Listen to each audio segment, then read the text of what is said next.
Sono in tutto 112 le persone della Protezione Civile regionale del Friuli Venezia Giulia accorse nelle zone dell'Italia centrale colpite dal devastante terremoto. Le forze di soccorso regionali concentrano la loro attività nel territorio comunale di Amatrice, in provincia di Rieti. Qui i volontari hanno allestito una tendopoli da 250 posti, il cui vettovagliamento sarà curato dagli alpini. Tra gli apporti più qualificanti del Friuli Venezia Giulia, come ha ricordato la Presidente della Regione Deborah Serracchiani, va segnalato l'elicottero in grado di mappare topograficamente le aree terremotate del quale solo il Friuli Venezia Giulia dispone e il cui utilizzo è stato immediatamente autorizzato.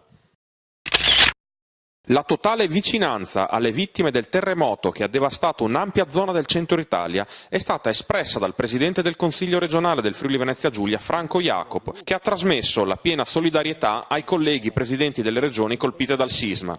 Purtroppo conosciamo le conseguenze di disastri come questo, ha affermato Jacob, perché proprio 40 anni fa il nostro Friuli fu messo in ginocchio da un terribile terremoto con la sua scia di lutti e devastazione. Alle parole di vicinanza di Jacob si sono aggiunte anche quelle del capogruppo del PD, Diego Moretti, il quale ricorda che il Partito Democratico Nazionale, assieme ai gruppi parlamentari di Camera e Senato, ha istituito un conto corrente bancario per una raccolta di fondi a favore delle popolazioni colpite dal terribile terremoto del centro Italia.